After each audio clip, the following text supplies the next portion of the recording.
collègues, une humanité en mouvement est un facteur de paix et l'être humain n'est pas assigné à résidence, nous rappelle la Déclaration universelle des droits de l'homme. Or, ce projet de loi bafoue le droit à la mobilité, liberté pourtant fondamentale qui semble plus facile à acquérir pour les capitaux et ceux qui en possèdent. Inutile, dangereuse, martiale dans les mots, inefficace dans les actes, cette énième loi communicationnelle suit une trentaine de réformes de la législation relative aux droits des étrangers depuis les années 80.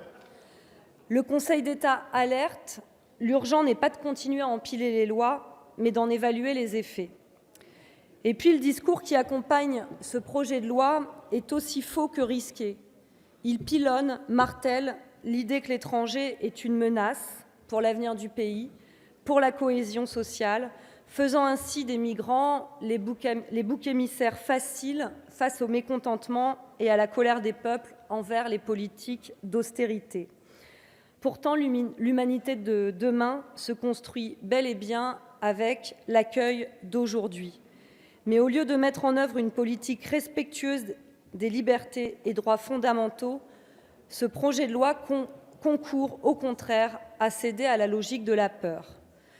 Ça se voit d'ailleurs dans le champ lexical qui est utilisé par Monsieur le ministre Collomb, mais aussi hier soir par le président Macron, je cite, « submersion migratoire, invasion ».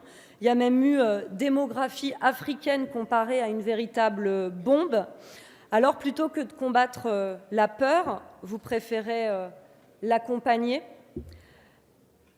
Je dirais que malheureusement, à ce jeu-là, les citoyens finissent parfois par préférer l'original à la copie.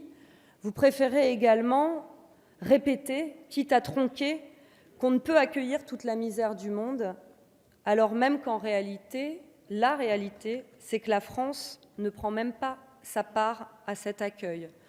Pour rappel, à l'arrivée en 2015 des réfugiés syriens, je crois que tout à l'heure, le président de groupe Ferrand rappelait ce qu'on pouvait voir en photo dans les grands médias avec des enfants morts sur les plages. Eh bien, à l'arrivée en 2015 des réfugiés syriens, la France, signataire de la Commission de Genève, s'est engagée sur un nombre, disons-le, faible de relocalisation et à ce jour, elle n'a respecté que 20% de ces mêmes et faibles engagements. Par ailleurs, ce projet de loi répond aux soubresauts changeants de la politique des sondages. À l'inverse, je crois qu'il est de notre devoir de combattre les fausses informations et de rappeler qu'encore aujourd'hui, migrer tue. Près de 40 000 migrants sont morts aux portes de l'Europe depuis le début des années 90. Et d'après de nombreux chercheurs, jamais dans l'histoire, une migration n'a causé autant de morts. Et plus l'Europe se ferme, plus le nombre de décès aux frontières augmente. Pour reprendre les termes d'un chercheur en sociologie, l'élite du Nord, elle, se déplace efficacement, rapidement et sûrement sur toute la planète. Mais les migrants du Sud sont, eux, assignés à résidence dans leur pays. La mobilité est donc indolore pour les élites, mortelle pour les déshérités. L'heure est en fait à questionner les politiques européennes d'externalisation des frontières de l'Europe, alors même que l'essentiel des migrations se fait sud-sud. Hier, le président Macron a affirmé que les Africains migraient essentiellement vers l'Europe. C'est faux. Ils migrent essentiellement vers l'Afrique. Mais ce discours de la submersion, nous le savons bien, c'est celui qui semble alors tout autoriser dans la réduction des droits. Augmentation du temps de rétention, restriction du délai d'instruction et généralisation de la vidéo-audience. 2 fois moins de temps pour les droits, 2 fois plus de temps pour la rétention. Par ailleurs, le projet de loi n'effleure même pas le sujet des enfants placés en centre de rétention, alors que son nombre est en constante augmentation.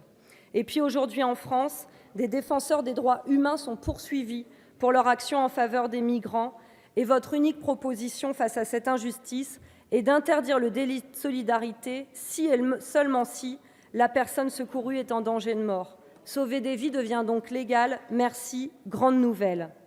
Vous êtes dans une totale maîtrise de l'oxymore. Vous juxtaposez les mots d'humanité et de fermeté comme des concepts marketing, masquant ainsi des pratiques répressives. Mes chers collègues, nous ne sommes pas face à une crise migratoire, mais face à une crise de l'accueil migratoire. Ce projet de loi est un contresens historique. Pour toutes ces raisons, nous voterons contre ce projet de loi qui affaiblit notre pays des droits de l'homme. Madame la députée, la parole est à monsieur Florent